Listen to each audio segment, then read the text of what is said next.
In a grand castle nestled in the English countryside, where ancient stone walls held the secrets of time, lived a black woman named Amara.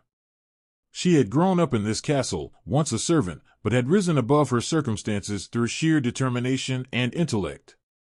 Now, she had returned, not as a servant, but as the wife of Edward Beaumont, the youngest son of the noble family that had once ruled over her. Their love had defied the expectations of society. Edward, a white aristocrat, had fallen deeply in love with Amara, admiring her brilliance and resilience. Against all odds, they married, believing that their love could overcome any obstacle. However, reality proved to be far harsher than their dreams. From the moment Amara set foot in the castle as Edward's wife, whispers filled the halls. The noble guests who once greeted Edward with warmth now looked upon him with thinly veiled disapproval. His mother, Lady Margaret Beaumont, had never hidden her disdain for Amara, but now that she was part of the family, the hostility became unbearable. "She will never be one of us," Lady Margaret muttered during one of the countless confrontations. Edward defended his wife fiercely.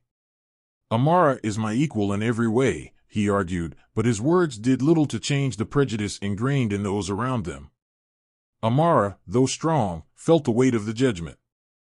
The servants who once treated her as one of their own now kept their distance. The noble women of the social circles she was forced to attend ignored her or spoke to her with condescension. Even Edward, despite his love for her, could not fully understand the pain of being seen as an outsider in her own home. The tension between them grew.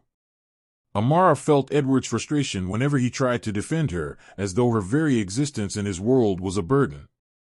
And Edward, despite his love, struggled to navigate the unrelenting expectations of his aristocratic lineage. One evening, after another humiliating social event where Amara had been openly slighted, their anger boiled over.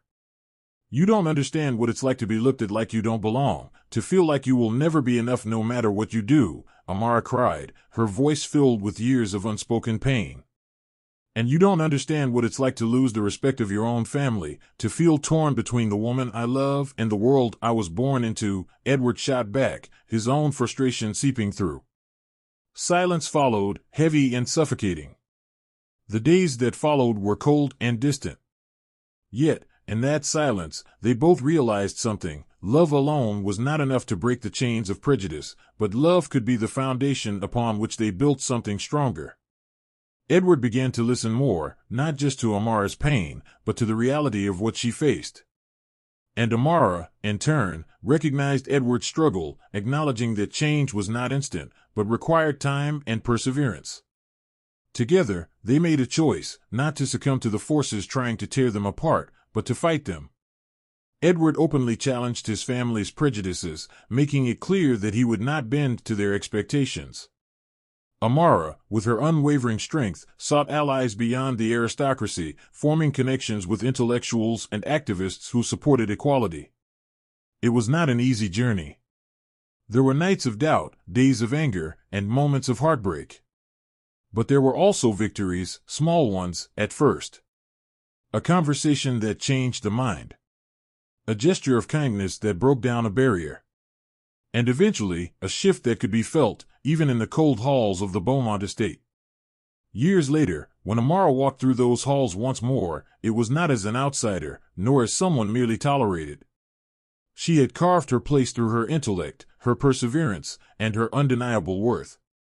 And Edward, standing beside her, knew that though their love had been tested, it had emerged stronger. For in a world divided by prejudice, they had chosen unity. And in the face of hatred, they had chosen love.